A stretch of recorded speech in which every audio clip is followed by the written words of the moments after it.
This podcast is part of the Big Heads Media Podcast Network. For more great podcasts, head over to bigheadsmedia.com. Previously on TV Tuners. The dipping sauce is blood? We're jumping onto white base! I've adopted an alien teenager, and he won't leave me alone. If we don't get 50 likes, Stair will die? Ah!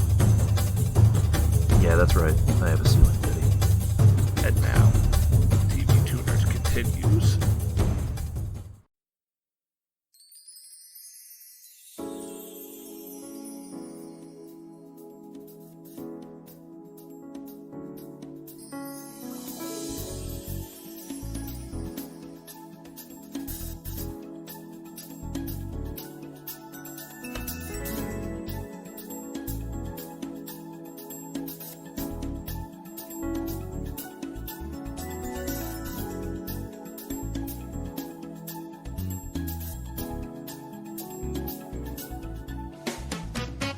Hi there, folks, and welcome to TV Tuners.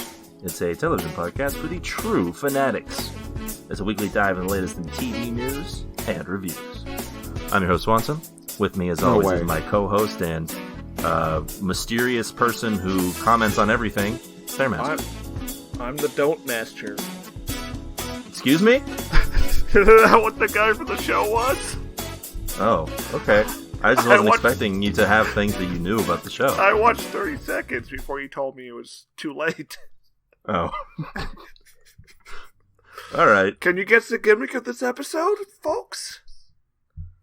Stair's here, and he watched 30 seconds of this show for reasons. I'm normal. And with us, as always, is our other co-host and affable host, Kioran. Hey, what's up, guys? You're gonna do a challenge, and if you do the challenge correctly, I won't kill you. Ooh. Is this really a death game? Is that what I missed this week? Yeah, the show is, at the end, they reveal it's called Don't Die. I watched that. It's kind of a Kaiji style game. Oh, I can imagine that. Like, you just invited onto a game show, but it's actually just for, like, Jeffrey Epstein and Bill Clinton. Yeah, he's invited to a luxurious island. who are both still alive and hosting this game show. Yes, Bill Clinton's still alive. Yeah. Is Jimmy Carter the only president not on those logs? Probably not. Probably. Yes, he's probably not a pedophile. But he's also responsible for famines in Southeast Asia, so he's still not cool. Well, yeah, welcome to the world of U.S. presidents. Hello, and welcome to TV Tuners, where we talk about TV and only TV, nothing else. That's right! If you like what you're hearing so far, consider subscribing. We're available on all of the podcatchers of your choice. Apple Podcasts, Google Play, Stitcher, Spotify, and more. You can go on to any of the ones that you prefer, and you'll find us there. You smash that subscribe button. We'd also love if you gave us like 5 stars. That's a good number of stars. That the can't preferred happen. number of stars is 5, and that's what we like. Now, these people are not powerful enough to give us 5 stars. Yeah, I doubt the strength of people who give under 5 stars. And as always, we're on Twitter. The wonderful Twitter page run by our great intern who is totally normal and fine. And can we get 50 likes? Please. Please. Yeah, just 50 likes. Please. You can go at TV Tuners and find that, or use the hashtag TV Tuners. We'll give a glance at what you're saying. We need to talk about the intern a little bit, because the intern came into my house while I wasn't here and like rearranged my furniture. Well, how did he get access to your house? I don't know. Yeah, more importantly, did he rearrange it well? Like, does it look good? What about No. the feng shui? Oh. No, it's like totally off balance. Oh, wow. It's truly dastardly. Yeah. And well, I mean, there's nothing we can do about it, Kieran. We had him sign a contract, but he did write in it in fine print that he had maximum immunity, whatever that means. I believe it was qualified immunity. It says maximum and then qualified under it. Yes, in parentheses. So I'm even more confused. I believe that means he can get away with murder now. Oh. Well, the strange thing is there's like a painting on my wall into like a Super Mario stage. I don't know what that's about. Oh, what you stage? Put that there? Like the first level from Super Mario. You mean the bomb 64? Bomb Kingdom? Yeah. Oh. The Bomb Battlefield? Yeah, it's just like the intern put that on my wall. Can you hear the music when you go in there? Yeah, you try jumping into it. I'm not going to jump in there. It's a battlefield, Swanson. You can jump out anytime you want. Is that the case? I don't know how Mario actually gets out of there. The game doesn't really show it. So I'm not guess, sure yeah, he just hops out when once he's collected a star. Yeah, so you just have to get a star key around. There's an ellipses in the narrative that we can't see. How am I going to get a star if I can't even like jump 3 feet off the ground? Well, who knows? Maybe gravity's different in that world. Yeah. If you put your ear close, see what happens. If you put your ear close to it, can you hear the music playing? Well, let me try. I can, but it's like. Can you describe the music to us? Yeah, does it sound like vaporwave now? It's like pitch shifted down and slowed down. No, I mean, I just wanted to know what. I just wanted to know. Yes, thank you. That kind of slaps. I would listen to a track like that. There's like 90 vaporwave remixes of like Wet Dry World. It sounds like he left you a gift. Yeah. Okay, well, I guess thank you, intern. Yeah, and you can thank the intern as well on Twitter. You can also, if you have any quips, comments, questions, foresights, or otherwise, send us an email at tvtunerspodcast@gmail.com. What's that email, Kieran? tvtunerspodcast at Super Mario 64. supermario64.com. That's right. And you can email us and we'll read it on the pod. And with that out of the way, let's go ahead and get to our tweet of the week, huh? Yes. This week's tweet of the week comes from user Hestia1996. I hope that's not their birthday. Mm-hmm. And, okay, I guess I'm gonna read this. Yes, I'm handing it off to Keo. So, is this one of those Chan image boards? Yes. Yeah, so it has the caption, "I love this post." And then the image shows like an ape in the corner, like a little thumbnail. Yes. And it says, "Sometimes when I close my eyes in bed, I see apes flash for like a split second. They are not spoopy or anything, just a random monkey that I've never seen before. Sometimes it's not just the ape, but like a whole scene with bananas and big honking worms and stuff. What? Like a screenshot from King Kong 2005, except it can be a gibbon or a McHugh, and often playing big coconut bongos. The fuck is that all about?" Why is he seeing monkeys, man? Is he like reverting to a primal state? Maybe he's got monkey brain. Got monkey vision. I think this might be like some kind of like low grade schizophrenia. Oh. That's less charming than my idea, which is that you remember how in That's So Raven she could gaze into the future? Yeah. And life would be a dream. I think I'm thinking it's like Lucy when she gets the final siren and she can just see back in time and she's staring at like Native Americans and dinosaurs. This poster is just seeing his monkey ancestors. Yeah, that was kind of what I was going for. It's like he can see into the past, and he's gone so far back that he can see like 2001, like the beginning of 2001, A Space Odyssey. Well, we didn't evolve from like apes we see today, though. It's just a common ancestor. I mean, yeah, but he doesn't. Yeah, he doesn't know what the missing link looks like, so he can't fill in that gap. All right. Well, here's what I think. I think this person is insane, and at this point in time, current day, 2020. I don't know when this was posted, but I assume it was some time ago. They are, in fact, a monkey man. Well, the earliest it could be is 2005. Do you posit that they are? That's true. Do you posit that they are perhaps the missing link? Oh. Yes. Maybe this is Bigfoot. Yeah, this could be from Bigfoot. Yeah, Bigfoot is posting on, I guess, 4chan or whatever about seeing monkeys, and this is somehow confusing to Bigfoot. I mean, I guess if I were Bigfoot, I would be confused why I was seeing monkeys too. I'd be very scared. Yeah. I am impressed with Bigfoot's grammar, though. Yeah, it's Swanson could never write sentences like this. It's pretty sophisticated. Big honkin' worms. Poetry. What did he mean by that? They're big. Well, what worms? Is he talking about like from the King Kong movie? No, they're just eating worms. Big worms. Oh, okay. Is that what they do? Monkeys eat worms. Like, is that what they're known for? Is they like pick worms out the ground? Bananas and worms. Are these big worms or snakes? Is that what they're talking about? Maybe. Anyway, this is a tune out. Oh, I was gonna say tune in. Keo?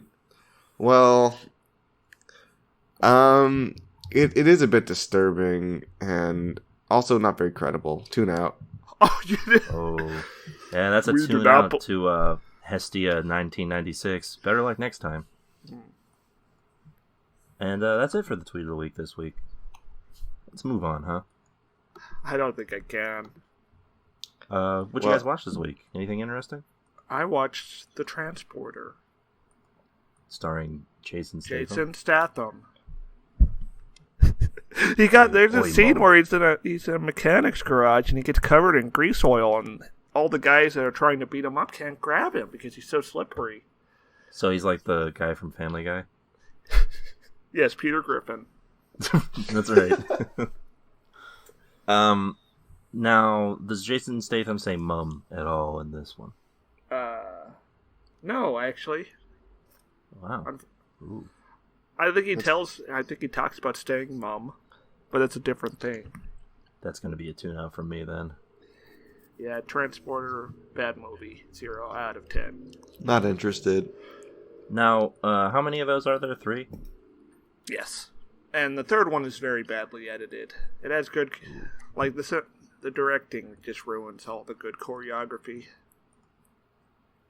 Oh, yeah. Is that the one with the chain jumping, the fence jumping? No, that's Taken 3. Okay. I knew there was a 3 involved. That's a completely different film series. Equally bad in terms of sequels. No, Transporter 2 is great, though. Oh, Unlike Taken 2, yeah. That's the one with the lady with the see-through bra and the akimbo Uzis. Ooh, I'm interested now. In what part? The see-through bra and the akimbo Uzis. Oh, both. Both equally. Okay. Oops. Hashtag feminism. Yeah. Hashtag breasts. I watched half of RoboCop 2. Which half? And that was... Yeah. And that was enough? The first half, and then technical difficulties prevented me from watching the second half. Oh, okay. So you were going to watch the second half? You weren't, just giving up? Yeah, I'm still planning on it. It's on my schedule somewhere. Okay, so all right, well, what did you think of the first half? It definitely has a less coherent message than RoboCop 1. Yeah, you could say it, yes. The story is apparently based around if the police went on strike, the streets would be filled with blood.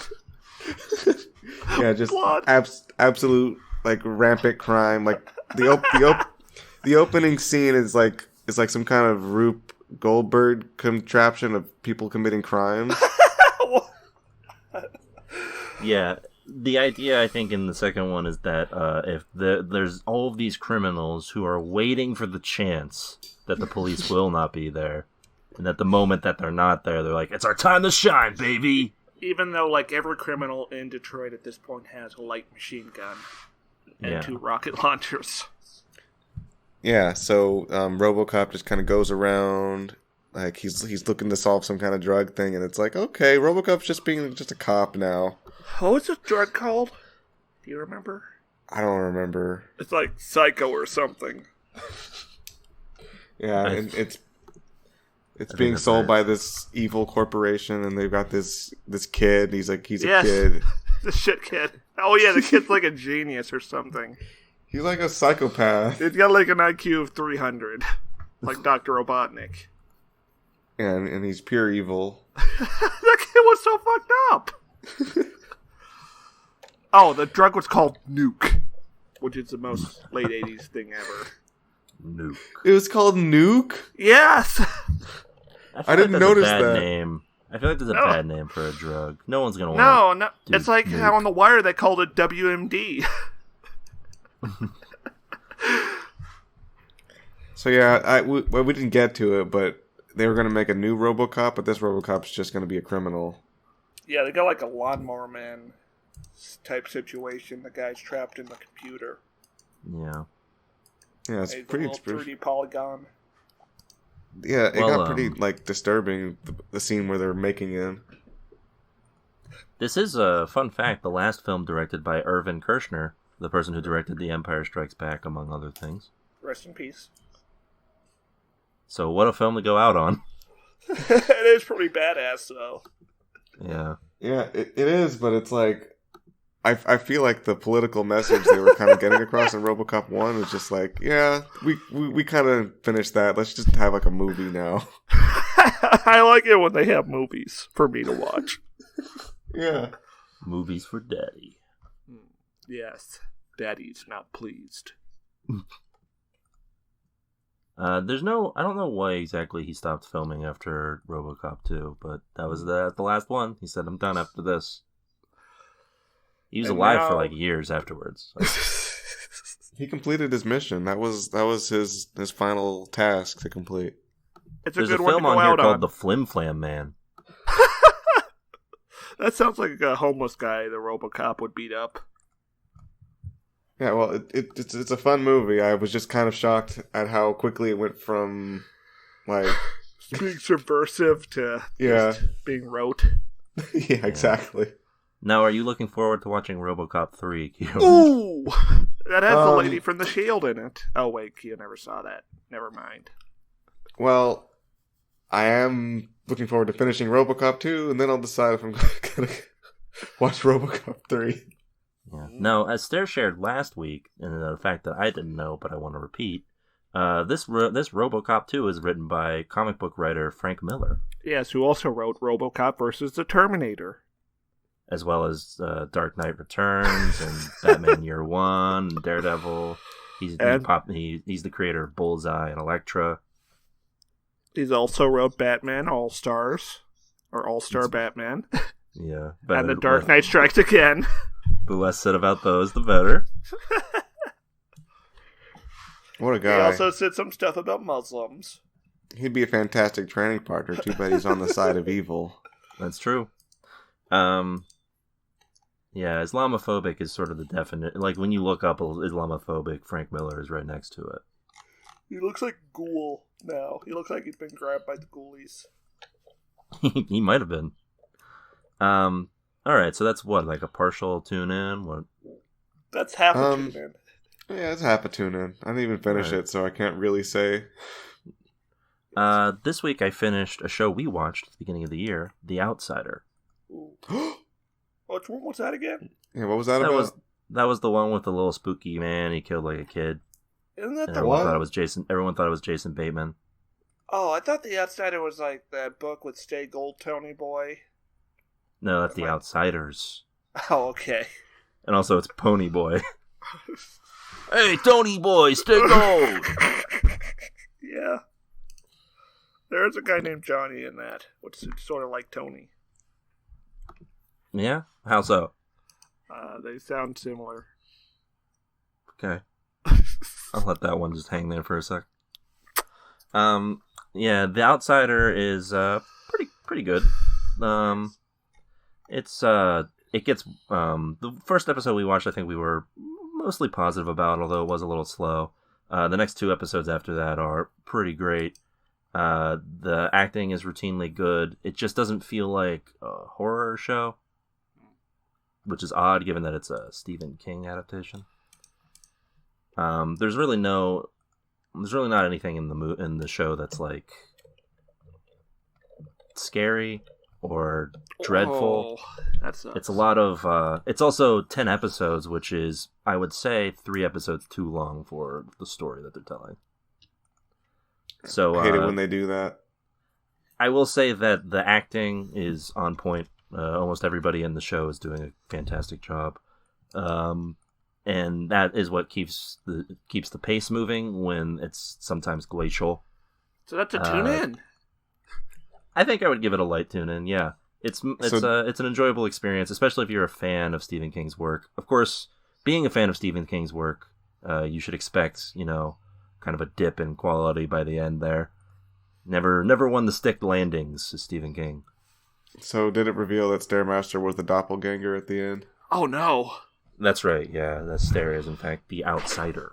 I'm like that guy from the movie Am. Scary stuff. I murdered a child. That's right.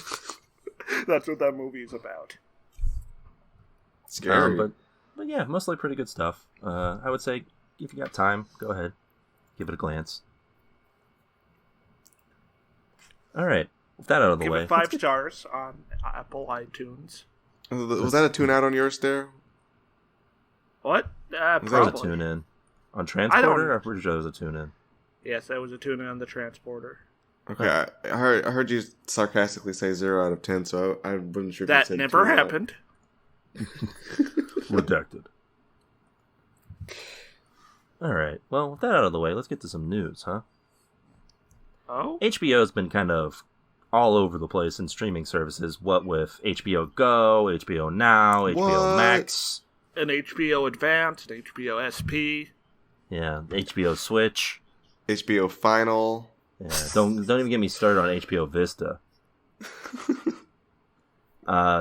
So now they've decided that maybe all of these gosh darn HBOs are just a little too much. No, come on. I mean, after all, do we even remember the difference between HBO Go and HBO Now? No. That's right. What is one of them is there ever a difference? What was that, Keo? Was there ever a difference between the two? HBO Go is like what HBO Max is now. Yeah, I think jury's still out on that, right? Yeah. So with the launch of HBO Max, Warner Media is deciding to reshuffle and reconsolidate its various HBO Online brands. A move that's including the dissolution of HBO Go. It's got to go. How much do you want to bet they're going to come out with another one later anyway? HBO Plus. HBO actress again. So yeah, this was the on-demand video service for people who were already subscribers to HBO, the network. And most of its library is now just on HBO Max, so not much of a point in that. It's kind of deliberately confusing. HBO Now, of course, which is confusingly going to be rebranded as just HBO. HBO then. What? What do you mean HBO? It's just going to be called HBO. Home box office, Kieran. That's the channel when I turn on my TV and go on the HBO channel. That's right. Not now anymore. HBO, yeah, that was now. This is then. So what's the channel called? Is the channel called HBO TV or HBO channel? It's just the channel of HBO, and this is also the HBO app and streaming site. HBO to be henceforth.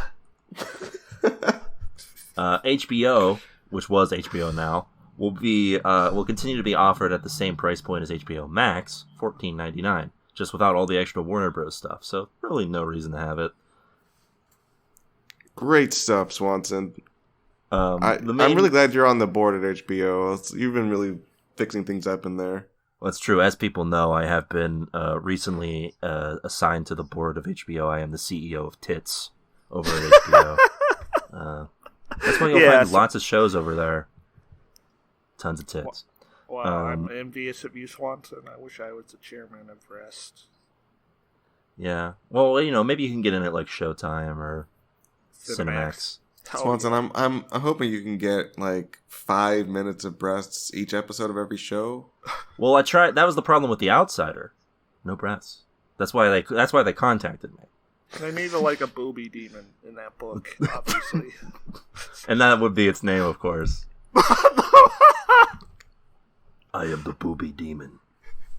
Well, presumably it would have a female voice. But, gender Gaze is upon my bosom. Okay, maybe you're right. Yeah. It'd have a deep, raspy voice, but, like, attractive female body, though. Yeah, it's very confusing for everybody who gazes upon it. Yeah. And they like it. Yeah. I mean, no one can resist the siren call of the booby demon. So yeah, Warner hasn't worked out all of its licensing deals yet. So HBO Max still isn't available on Roku and Amazon TV, among other things. So, eventually HBO Max will be up there, conquering the world that HBO Go was supposed to already own. Mm-hmm. You're correct. And now you got HBO to worry about, so... It's Quibi. That's right. Meanwhile, it's Quibi. We're talking about streaming services that are doing just fine. Nothing to worry about here. It's Quibi.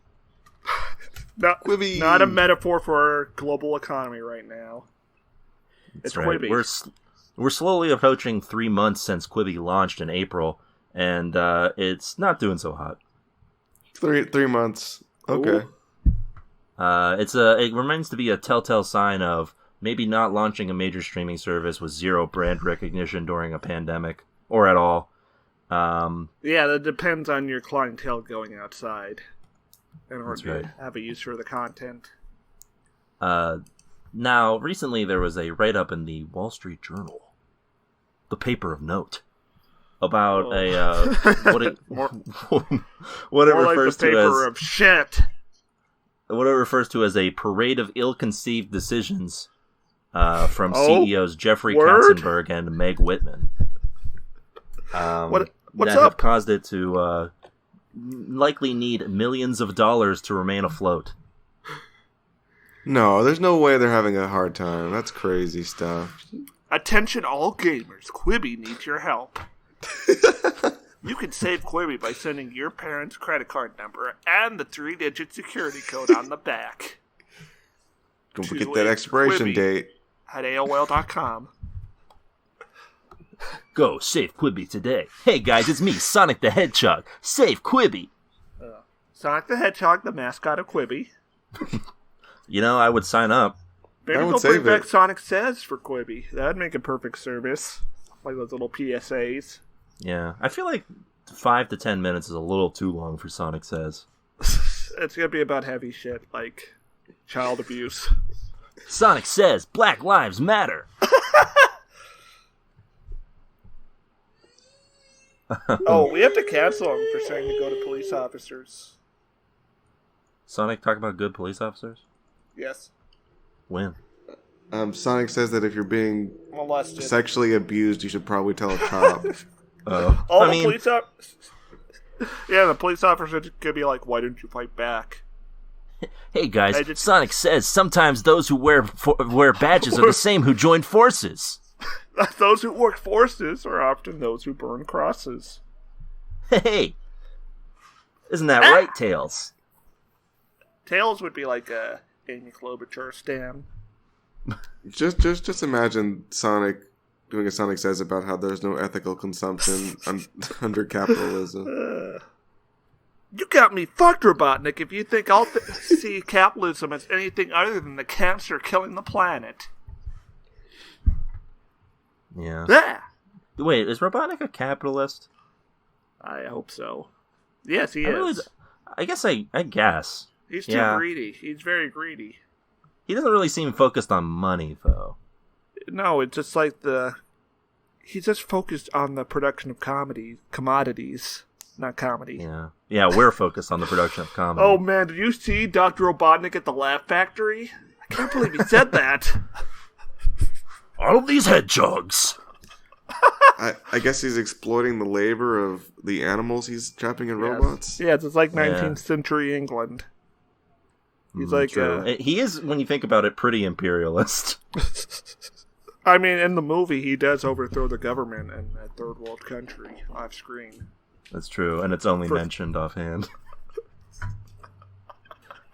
So, in the Wall Street Journal's report, they mentioned Jeffrey Katzenberg and Meg Whitman's tumultuous working relationship. Oh, it's like a slow burn romance. More like the Jeffrey Katzenberg has been accused of micromanaging and has some sort of dictatorial behavior that challenges Whitman's resolve. She almost left the company, apparently, right before launch. You love to see it. Quibi's relatively unsuccessful start so far has strained the duo, as well as their disappointed investors and the underwhelmed public. And this is the main report here that I think is interesting. At its current pace, Quibi will sign up fewer than 2 million paying subscribers by the end of the app's first year. A person familiar with its operations said, well under its original target of 7.4 million. I'm going to stop there before I continue. 7.4 million. Yeah, 7.4 million sounds like way too big of an expectation for this streaming service. That's more people than in the state of Rhode Island. I don't think that's true. Think of it this way. The WWE Network, only a well-recognized brand, has only 10 million subscribers around the world. Quibi isn't even available on TVs. Well, I believe that Quibi's going to pull through. They're going to show you guys the true power of Quibi. Quibi's app's download numbers have been falling in recent weeks, according to analytics. And daily downloads peaked at 379,000 on its April 6th launch, but didn't exceed 20,000 on any day. I think that's bad. I think they might be dying. I think we might be witnessing a murder. It's so for those wondering, my God, stop the match! That man is dead! Fewer than 2 million is less than 30% of the goal that they had. So not great, not a good look. And in terms of dollars, Katzenberg and his crew have raised over $1.75 billion prior to launch. Can I stop you right here? Yeah. Jeffrey Katzenberg sounds like a James Bond villain name. I like a boring one from one of the movies that no one wants to watch, like the Quantum Timothy of Solace. Dalton. Yeah. Oh, I'm just funding terrorists in Africa. With my streaming service startup. The only good, you know what they say, bad news is the best news. I'm afraid you're cancelled, James Bond. Oh no. To be fair, he does need to be cancelled, so. Well, yeah. Quibi blew through all of that cash due to a myriad of reasons, namely having A-list talent in its shows, all of the marketing that they did, and their content development. Wait, what marketing? The only reason I know about Quibi is because of this podcast. There was a ton of marketing online for Quibi. They did a ton of marketing on it might be because websites, they have on. Twitter.com, YouTube. What if you wanted to launch a new streaming service, but uBlock Origin wouldn't let you? Well, then you get Quibi. Another quote here: the company raised an additional $750 million early this year, but expenses have continued to mount. By the third quarter of 2020, Quibi estimated it will have spent $1 billion. What? The company expects it will have to raise at least $200 million of additional funding by the second half of 2021. Hey, Swanson, how much do you think it would cost to get clean water to the city of Flint, Michigan? Probably a lot less than whatever the fuck it takes to run Quibi. This is the most efficient system of allocating resources ever devised by humanity. I'm picturing Quibi pipes now. What? Elaborate. No. They're branded? We call that Ethernet, Keo. No, I'm talking about Quibi water pipes with Quibi branding on them. What a strange brand divergence transfer.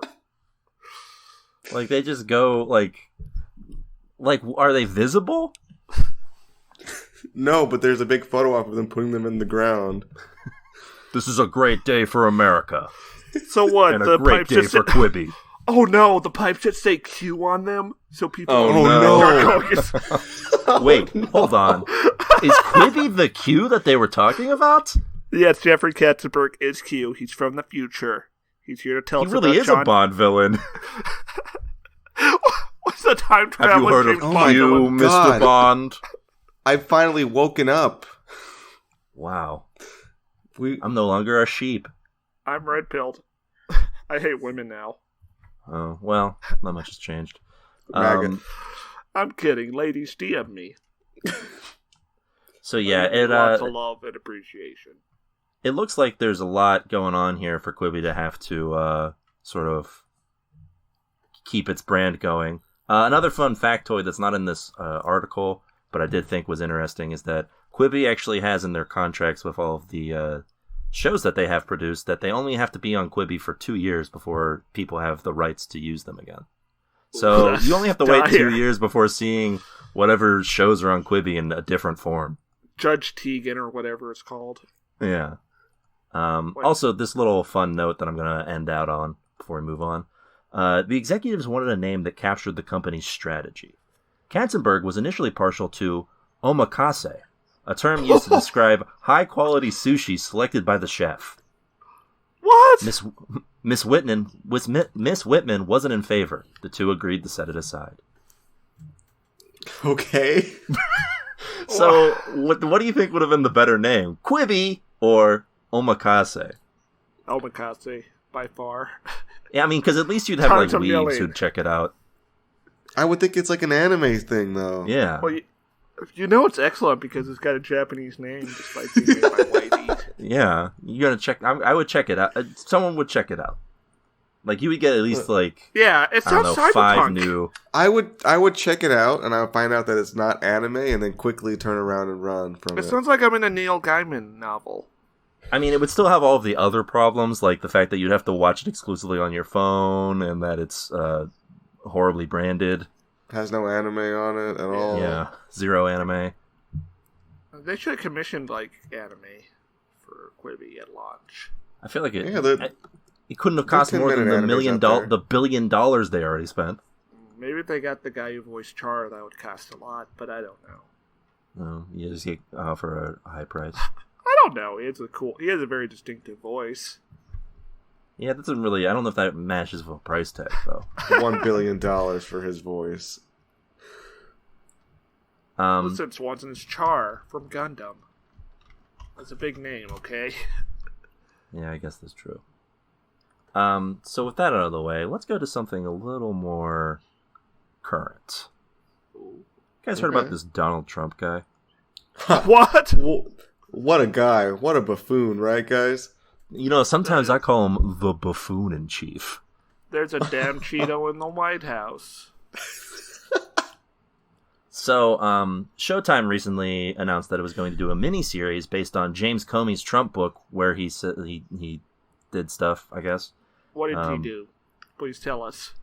I don't remember what the gist of Comey's book was. It was called A Higher Loyalty, which sounds bad. And I think a lot of it was like, hey guys, it's not my fault he won, okay? Wake up, Slipper. Hey guys, listen, I didn't really have anything to do with this, alright? In Todd Howard voice, but it was. No, not Todd Howard, Ron Howard. Yeah. But it was. Comey was just following the rules. He was just doing what he had to do, and it took like a whole book to explain it, like really long book. Yeah. He should have titled it, Whoops. Whoops, how I made the biggest oopsie in politics. No, former FBI boss James Comey and Donald Trump are not friends. They are dead to each other.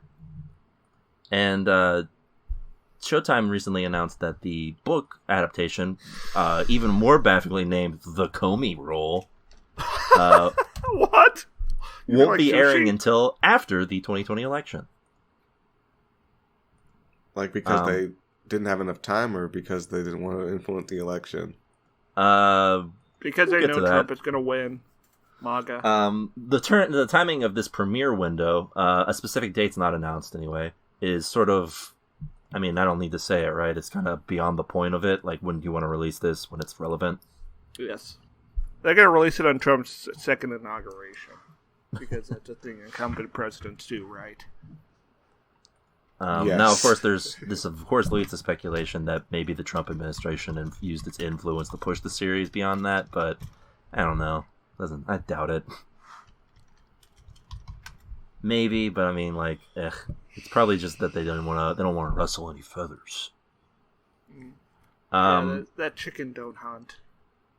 The 2-part limited series will feature Jeff Daniels from Dumb and Dumber fame, as well as The Newsroom, everyone's favorite TV show. Is Jeff Daniels playing Trump? He's playing Comey. Oh. No, playing Trump will be Brendan Gleeson, a person who I don't think I know. Brendan Fraser. I would watch a Brendan Fraser show, that's for sure. I would watch the Brendan Fraser Trump biopic. No, I feel like that would be the peak of cinema. Like, that'd be like Wolf of Wall Street level. The interesting thing about this, which is listed in the article here, is that Jeff Daniels reportedly made special arrangements in his schedule to make sure that this could come out as close to the election as possible. So that kind of adds some fuel to the potential fire here of this not being the original plan. I'm in love with the chaos. The first part of this 2-part limited series centers on Comey's investigation into Hillary Clinton's emails and their impact on election night 2016. Yeah, I think she is guilty of writing emails. Yeah, I heard that she did write emails. Listen, anybody who's got emails, that's just sketchy. Yeah. Which is why here on TV Tuners, we delete all emails before they're sent to us. And we don't ever read them. We never open any emails. They're deleted prior to even being sent. We send them straight to the trash. I can sense the loneliness people have when they write emails to us. And that's how I send out the delete commands with my mind. The second part will detail the intense and chaotic first months of the Trump presidency. So there's that. Additionally, this miniseries is going to star... Comey was like there, I guess, because he resigned some point after that, I think. Yeah, and then he was like, "Let me write this book about how it wasn't my fault. Yeah, it wasn't my fault. Oh no! I took a dookie."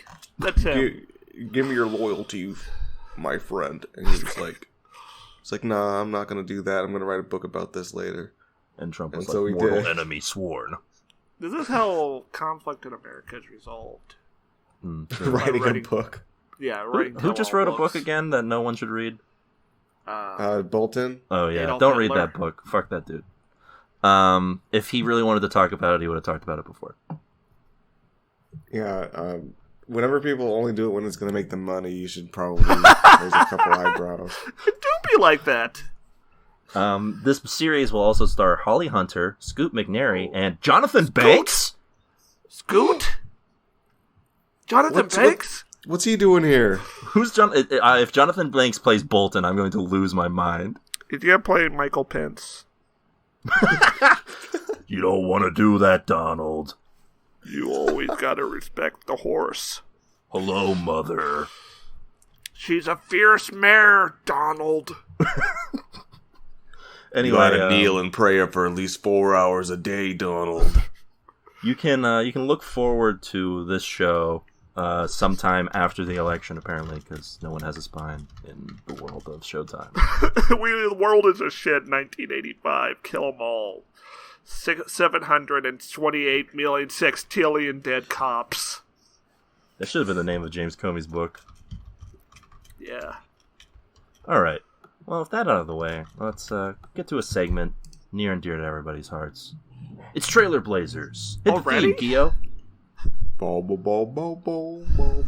Trailer Blazers. Alright, so this week we watched Warrior Nuns, starring... And also... And featuring... We're gonna edit that in later? Martha Kennings. Yeah, Warrior Nun. When I heard the title, I thought, oh, this sounds like ridiculous. Instead, it's just like if someone wrote Buffy today. No, this seems like a shittier version of Who Assassin meets Buffy. Yeah, it's like if someone was like, what if, like, Wu Assassins, but teenagers and Catholic? Yeah, and we got the subplot that's ripping off Yu Yu Hakusho where this business lady's trying to open a portal to heaven. Yeah, I don't need that. I hope there's a dark tournament, though. That would be cool. If, like, a Western TV show just had a tournament arc. That we need more Western TV shows with tournament arcs. I'm saying it here. I'm saying it now. Maybe in Better Call Saul Season 6, we can have one. It's time for the tournament, Saul. Get ready. We're going to have to train to get you up to scale. I'm putting you in 5 times gravity, Saul. Jimmy. Like, he's in the hyperbolic time chamber and he sees the ghost of Chuck. Like in the white void. I can't do it, Chuck. I think he would turn his back on Chuck and focus on his training. You're dead to me, Chuck. I don't need your help. As he's like firing Kamehamehas into the sky. What is this episode? Anyway, yeah, this show was something. This trailer. What? Yes. Oh, there's yeah. like a shot where she's like Kitty Pryde falling through her bed. Oh yeah, I guess she has like powers that like let her do that. It's from the Bible, guys. Yeah, you know what my favorite part of this trailer was? When they introduced all the badass sidekicks who happen to be people of color and get to support this white female lead. Yeah, it's wants to be like all lives matter. What is it? That's what he's coming at. I mean, I'm just saying, it's 2020. I don't think we have to go so far into the Buffy thing that she has to be, surrounded by people of color who are not going to get as much plot propulsion as she is. I like how the demon just looks like a generic mid-level enemy from Doom. Oh yeah, we all like this pun. Oh. We were all a big fan of fucks given, none. It's spelled like That's none. not even Oh! I love that. That's really powerful. Anyway, this is like Buffy with Catholicism, so no thanks. Yeah, I only will want to watch an Orthodox Buffy or a Coptic Buffy. Now, don't say if you think you're going to tune out or tune in on this trailer yet, because I do have a potentially shocking revelation. This is based on a manga. Die in the recording? What? It's based on a novel? It's based on a manga. A manga, okay. Oh no! Netflix, Warrior, no, not again. Based off of a novel, a manga. Sorry, you're gonna hate me even more now. It's based off of a manga-style American comic book. Oh, fuck that! Fuck that! Called Warrior Nun Ariella. Never mind this. It's okay, I guess. Anyway, yeah. So that's a thing that's being adapted into it, I guess. So I guess it could be interesting. They work for something in the comic called Catholic Corp. Oh, fuck that! What? What does that mean? Let's see. This definitely did seem like a superhero. Catholic Corp is a portion of the church show. that is heaven's that's heaven's proxy in the war against hell. Oh, that's lame. It's like a lamer version of the Catholic Church from the Fate Stay Night wider universe, where they have a bunch of priests who learn Chinese martial arts to punch in vampires and wizards' heads. Huh. Look, I mean, that sounds maybe this is a really good series, and we're just like being negative about it. I think I'm gonna tune in on this trailer. I love this. It's my favorite. Ooh, okay. Yeah, I'm gonna give it a tune up. No thanks. I'm sure I will say though, watch it someday, but I'm like mildly more interested in this than most trailers I've watched. So I will. You know what? I will give it that. The trailer did keep my interest, which is something that we've watched almost 100 trailers on this podcast at this point. And I would say out of most of them, this one was at least one that I will probably remember for, I don't know, probably a few days. Really? Yeah, for a few days. I already forgotten what most of it looked like. And then I'll be like, it's got ladies, that. And there's a demon, and one of them's like it's kind of sassy, I guess. I don't know. There's not much to say about it. It's just a little more interesting than other stuff. It also looks like it has better fight choreography than Iron Fist, so there is that. Yeah. That's not very impressive, to be honest. There's a CG demon. Yeah, this CG demon shows up and he looks like he's out of the CW universe. Yeah, it's my favorite. Yeah, I changed my mind. This is a light tune-in. I can't believe I convinced Swanson to change his mind for the first time ever. Just because you can doesn't mean you should, Keo. Well, what's your statement on this? Gay. Is that a good or a bad thing? Decide now if you're woke. Oh no! I knew this day would come. Tune out. Oh, bad thing. Stairmaster canceled. I don't think this girl's gonna be gay. To be honest, Canceled. I don't think they're gonna make their protagonist a lesbian. Yeah, one of the other characters will be. And then she'll die tragically, and everyone will be like, oh, no. I can't believe they decided the most expendable character was the lesbian. Either that or the lady in the wheelchair. They'll probably have. Well, how would you feel if they were all lesbians, every single female character in the show? Well, then I might believe it would based off a manga. Stair would watch it. He would watch all of the episodes and then I would read us that to watch manga. it on the podcast. Oh. All right. Well, that's been Trailer Blazers. And with that out of the way, it's time for our main event. We watched a show, or at least two of us did, and we're going to talk about it this week as a TV Tuner's first. Hard to believe, 94 episodes in, we still got some first going on here. This is our first game show. And oh boy, this was definitely a game show. I'll tell you that much. If I was to believe that this was a show that featured games, I would say correct. Oh, that's what happened here. Oh dear. And for some reason, this is the episode where we didn't do any game-esque segments. Because we watched a game show. Yeah, why would we do a game during the game show episode, Kyo? Okay, so I watched a little bit of this, and it looked like they were electrocuting a woman. Yeah, that doesn't happen in this episode, although I want to know what that game is. It's an so the whole premise of this game, as introed to us by Deadpool, is that this is a game show about doing things that you're not supposed to do, I guess. The premise for this is a little flimsy, I think. They kind of hang a lampshade on that, saying that the rules are pretty flimsy. Okay, Yeah. so they're not. So stuff they're not supposed to do. Is there like going to be people tempted with adultery on this game show? I wish, but it seems like it's going to be more conventional game show. Have sex with this woman for $20. Well, no, it's not transactional. You're just both lonely. Oh, and don't know what to do what's with the your point of life. the game then? You're supposed to win money. Well, you're not supposed.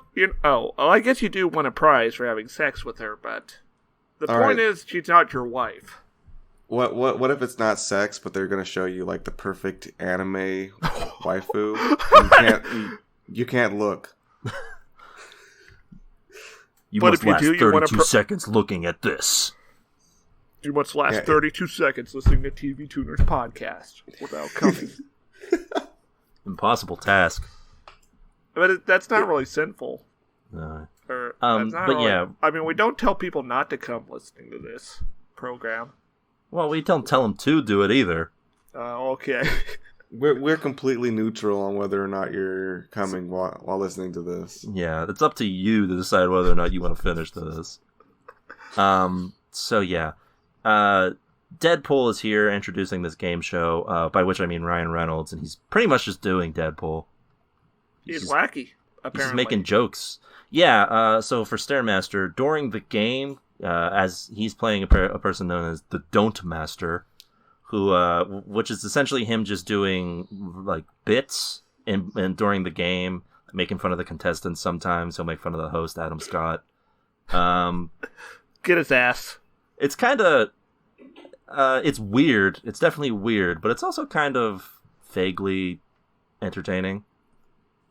Vaguely. Yeah. It never passes into actually being funny. It's just like, oh, yeah, that's cute. This is, like, perfect for, like, the waiting room at the dentist's office, is what I'm getting. Which is most game shows fall under that category, I would say.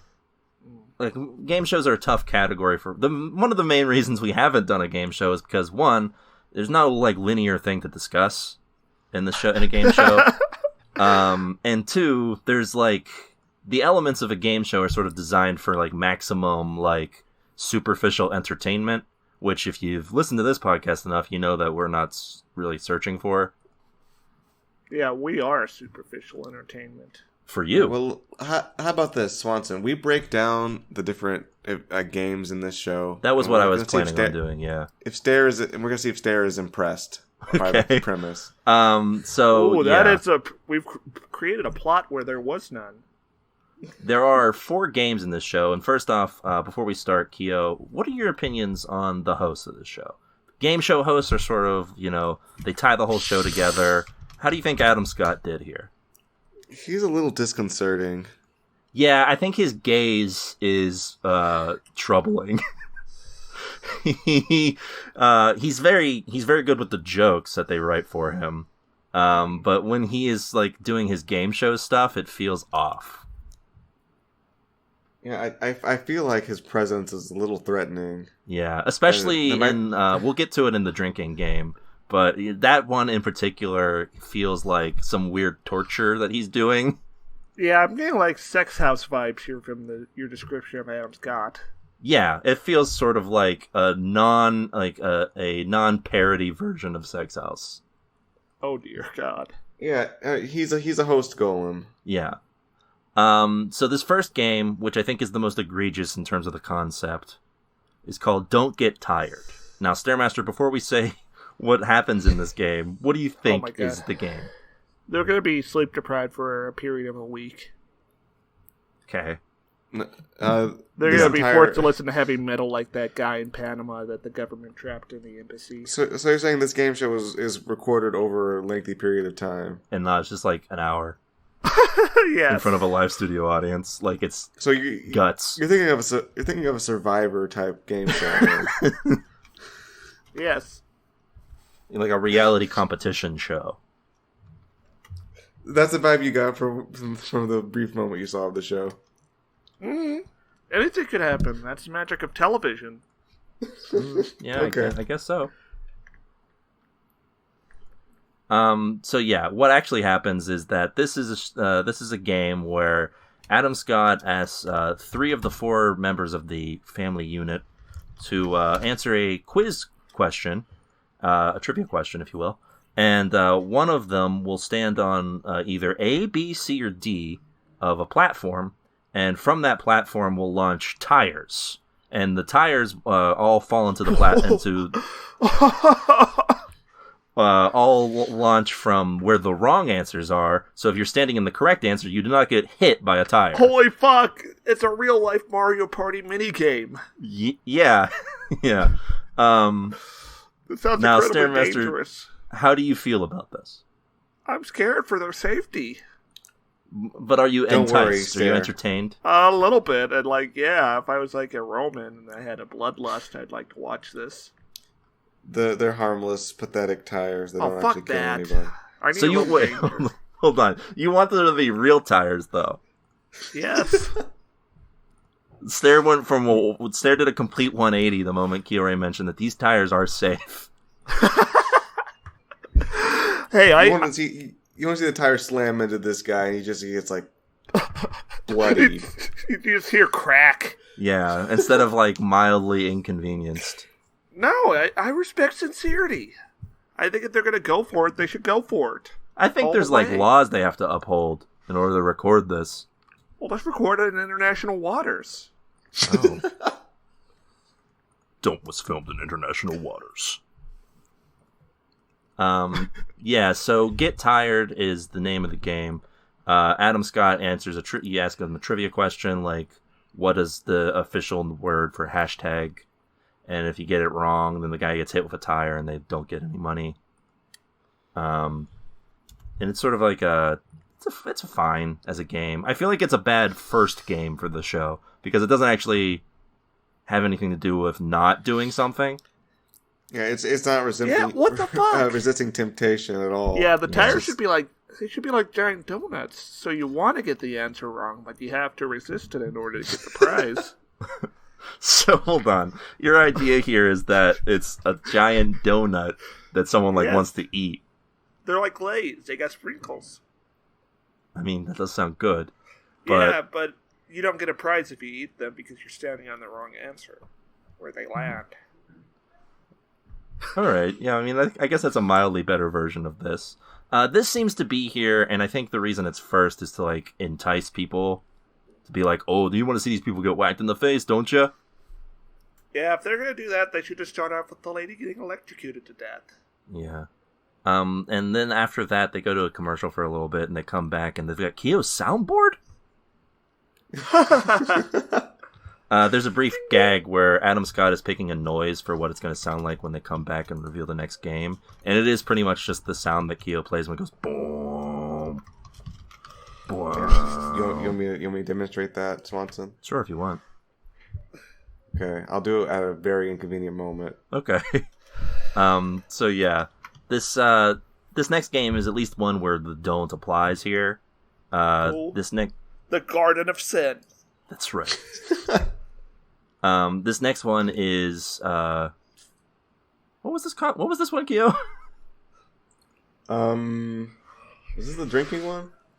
That's right. That might be fun. To go on. So what was it? Don't drink? Was that it? That's right. It's just called Don't Drink. So the concept of this one is that, and this is perhaps the most arduous game of the 4 that they play in this episode. Oh God.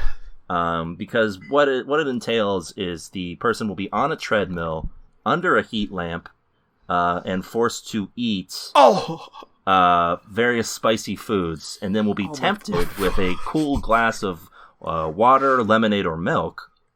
Wait, they get to choose?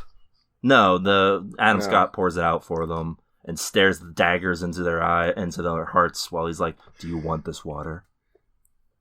So it's like that scene from Escape Plan where they're torturing Arnie with the sunroom. That's right.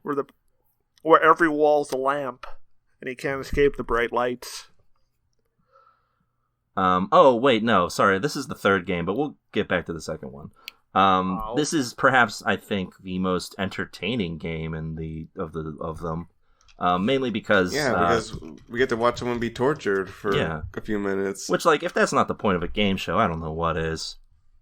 So they're being tortured how? Are they being tied up and whipped and having hot wax poured on their chest? No, he's just running on a treadmill under a heat lamp and eating ghost peppers. I mean, I will say this: the game looks pretty easy if you have any sort of willingness to win money. Do they win? Yeah, he wins the whole thing. They have a thing here that they introduced called the "Don't Push" button, which doubles the amount of money you win if you don't mess up during the game. And if you do mess up during the game, then it halves all of the money that you did win. They press it. And they win all of it, so that's good. Good on them. The one that we went to before is a pretty simple game. Hold on. Stare, how do you feel about that drinking game? That's alright. I think it needs a little bit more. Maybe they should be carrying a crucifix and being whipped or something. Or extra thirsty. So you want a Roman, an old school ancient Roman type of gladiatorial game. Yeah, maybe they should fight.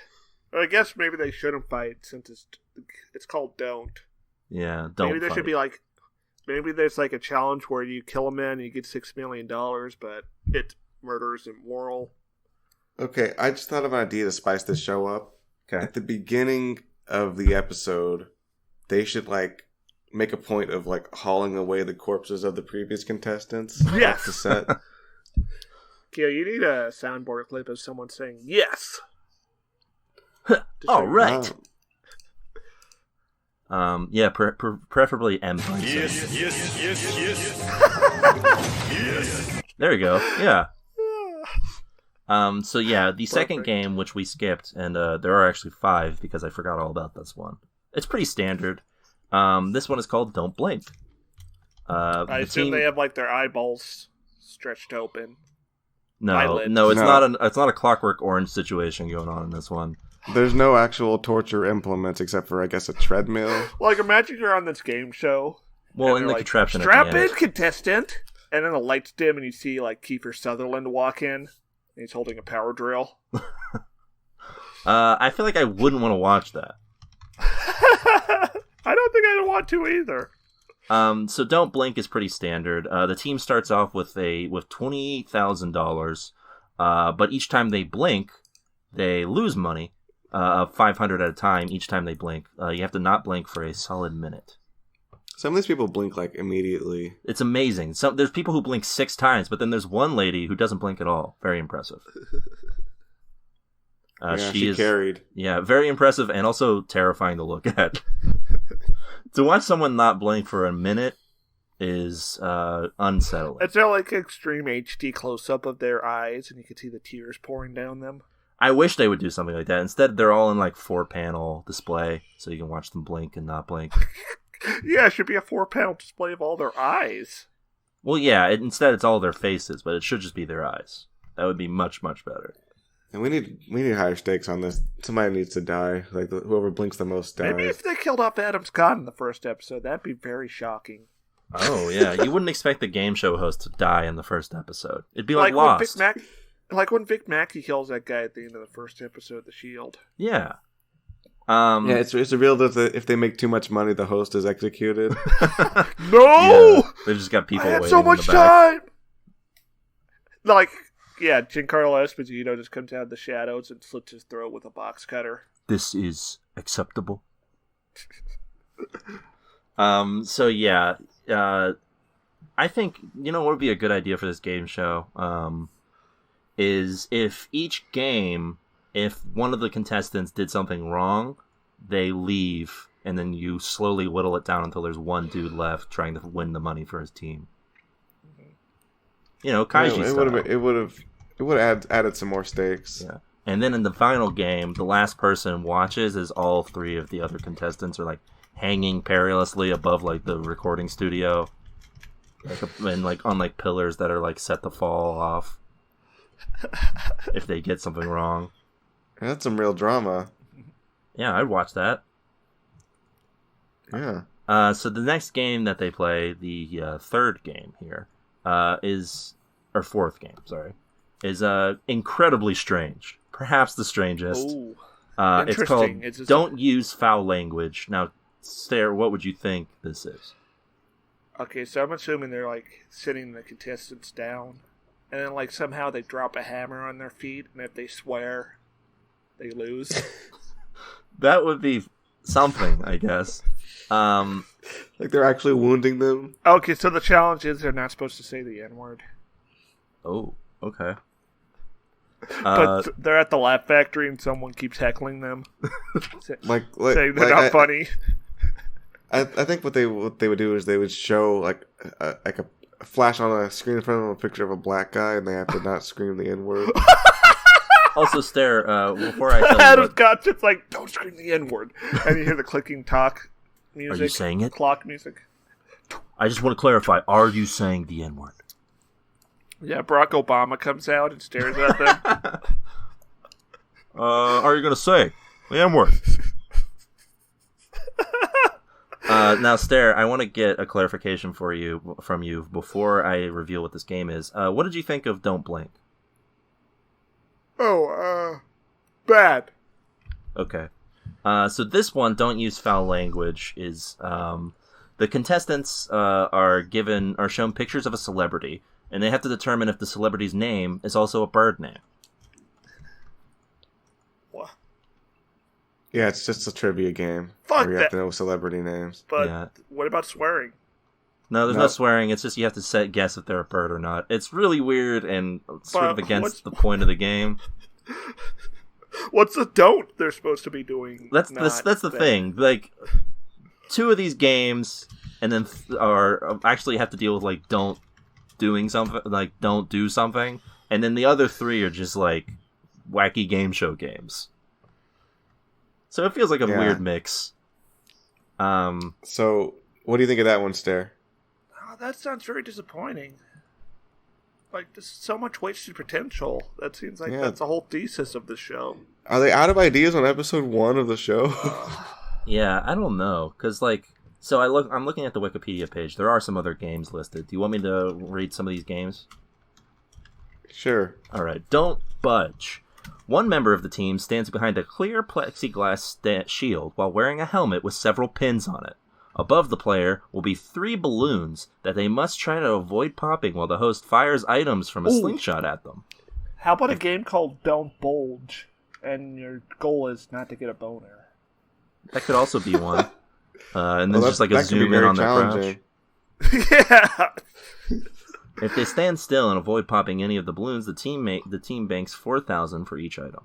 Yeah, see, you like have the balloons, but they're in front of the crotch. So if you get a boner, your dick will pop it.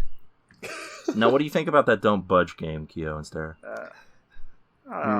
It's kind of fun, but yeah, it sounds fun.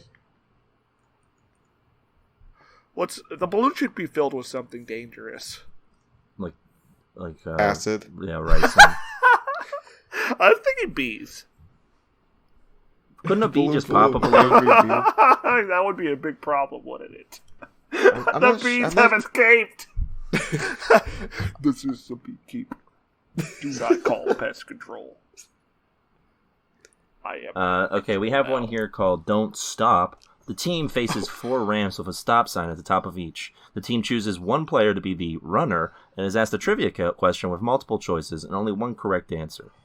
Upon choosing an answer, the runner runs up the ramp at the sign with the purpose of crashing through it safely. A correct response earns 5,000. Okay, so it's kind of like the tire game, only you're running through.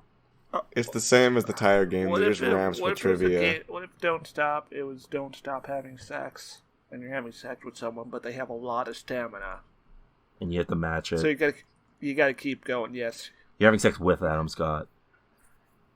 Maybe. And he's notoriously he's got notorious stamina. I want to keep our options flexible for who the contestants are having sex with. Okay. He just has a mechanical lower half that doesn't need to stop. He's like Darth Maul. One last one before we get to the final game here for Stairmaster. Don't lose your grip. In this game, the team has 10 seconds to win a game of tug of war by pulling a strongman off of his pedestal. If only one member of the team can succeed at the task, the team wins 20,000. However, for each member of the team added to the task, the prize drops by 5,000. Okay, that's easy to improve. You put them on a girder that's connecting 2 separate skyscrapers, and they're like at the top floor. Better game. Yeah, I mean... Yeah, whoever gets pulled off dies. Alright, so let's get into the last game. The last game is perhaps the most contrived. Oh, yeah, no. Let me explain this one, Swanson. Do you want to say the name first? Yeah, it's called Don't Crush. And no. And there's a soda can. It's a life or death game designed to test the familial bonds. It's like the Yu-Gi-Oh manga when the Kaiba has like the Tetris machine trying to crush Yugi and his friends. No, it's 4 family members sit in a chair in a staircase formation. Oh! Strapped to seats with seatbelts, which can only release one at a time with the release button, and are not allowed to look behind them. Oh. They each wear a helmet with a light on the top. Yes. At the start of each round of the game, the cash prize is doubled, and the family members, 1 savior, and 3 hostages. Someone called Dylan McDermott. Decided via the light on their helmets. The savior must release their seatbelt after 30 seconds, but before 60, and press a button across the room. Otherwise, the helmets of the 3 hostages, will crush their heads. Oh shit! Is this that's incredibly painful? Is this from one of the Saw movies? It's from Kaiji. Yeah, this sounds good. I'd watch that. Yeah, and the goal is you don't want to betray your family to get the money for yourself by crushing all their skulls. Yeah, that tracks. I wouldn't want to do that either. Now, but also there is the option to betray people for money. That's what this game should have. Betrayal. So really it should be called Don't Betrayal. I would watch. This game would be more interesting if they had like betrayal portions. Like, yeah, so where Adam Scott shows up and he's like, "Would you want to give that guy? Would you want to give up your team for an extra 1,500?" So this is like the Golden Balls game show, except it's with family members betraying each other. That's right. Because what I want from my game shows is like long-lasting family trauma. Yeah, like actual tearing families apart with money. Yes, that's what I need from my game. There's nothing more American than a game show that destroys a family unit. Yeah, have you guys ever watched the Golden Balls game show? No. No, I I'm don't just think I thinking know about what like it a divorce court themed game show where they compete for custody. Yeah, like basically society like the Running Man. Basically, Golden Balls. Divorce Court. It's Kramer versus Kramer. Golden Balls is a game show where it's basically like the hostage, not hostage, the prisoner's dilemma, except with money at stake. And you basically people swear like, "Oh, trust me, like I'm gonna definitely bring in the money for both of us," and then it's like, "Actually, I didn't. You couldn't trust me." Oh no, this sounds devastating. I would hate for that to happen to me. It is devastating. So let's get to the actual final game here. It's called Don't Get Clocked. What do you think this deals with, Sarah? I think they're like standing above this black hole, this tearing time and space, and they got to make sure not to fall off. Otherwise, they'll be sent back in time. Ooh. And they'll never see anybody they know or love ever again. That is devastating if it happened, yeah. If only they had the resources for that. Yeah, how did you get the resources for that? I am curious there. This is like at the Super Hadron Collider in Switzerland. So not just Hadron Collider, the Super Hadron Collider. Yes. The super large Hadron Collider they're going to build one day. You know, I believe it. Well, I'm using science for this purpose. No, instead what this is a very convoluted game in which two players sit in bins underneath hammers on a gigantic clock with rotating faces. The other two are asked a series of questions for which the answer is a number on the clock, and then one of the players has to reach up and try and grab it before the hammer hits them and the bin over and eliminates them. Also, the hand to the clock can sever limbs if you're not careful. I mean, I guess they potentially could, but that's not really. They seem pretty safe. All right, quick question: are we psychopaths? Yes. Well, one of us seems to be. The other one was just quoting a game from Kaiji. I'm the man at the end of history. Yeah, Stairmaster is Joker confirmed. All of Stairmaster's ideas for games are games that I would see Joker doing, like, on innocent civilians in Gotham City. I think it's time to get clocked, Batman!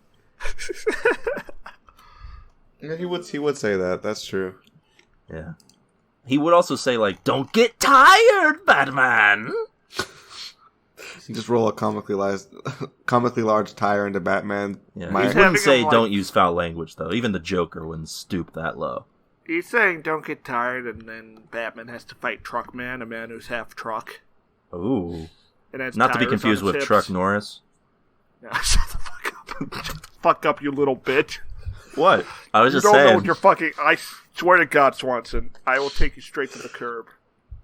I'm gonna fucking American History X you. Whoa, this is an actionable threat. This is intense stuff, man. Dang. Alright. I mean, you know, Truck Norris and his friend Cosby Copter. Kill you! I will strangle you!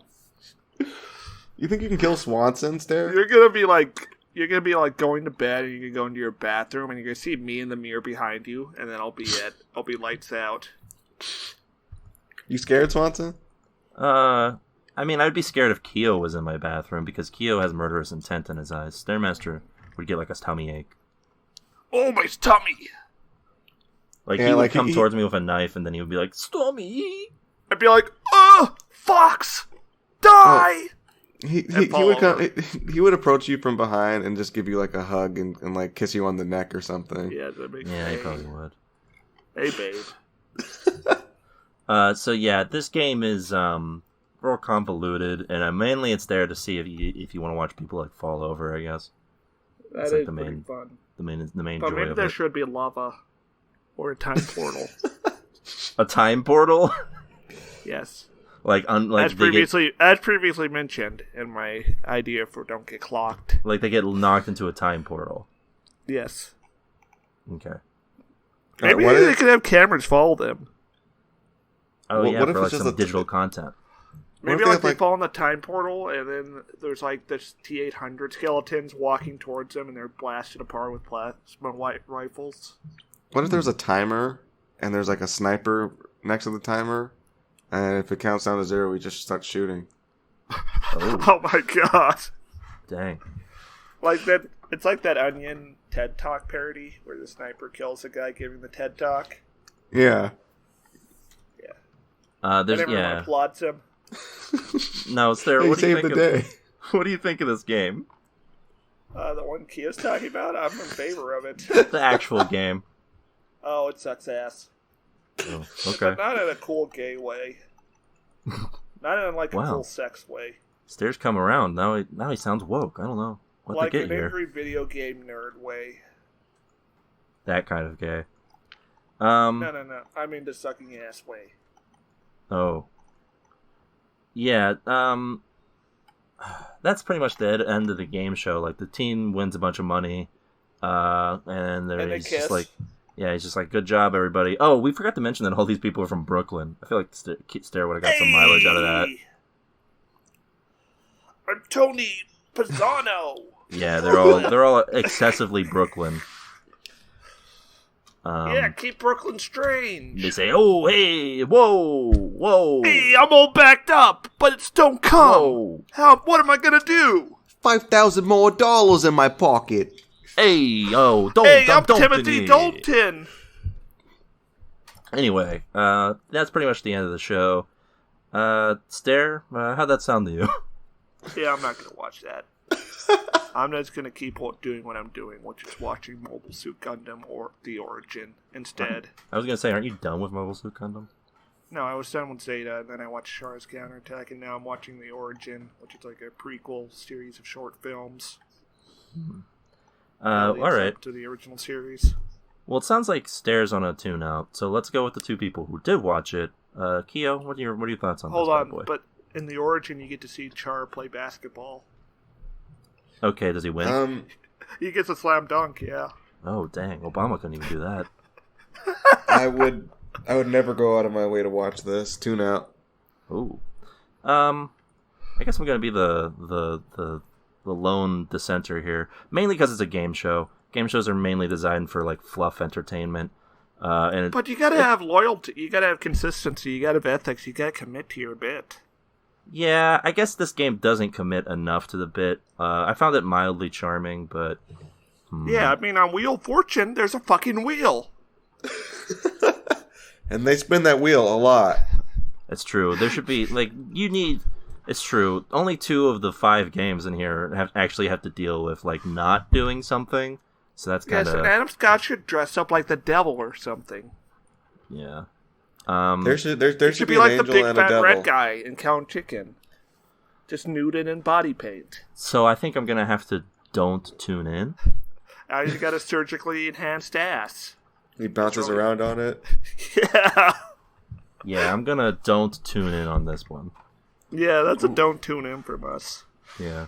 So there you go, folks. That's a tune out on Don't. No, that's a don't tune in. It's TV tuners first. That's right. And, yeah, that's about it for this week's episode of the show. I knew we were going to make a joke about don't, but I thought it was just going to be you asking, should we tune into this? Don't.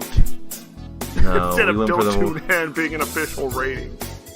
Yeah, no, it's a don't tune in. And, that's about it for this week's episode of the show.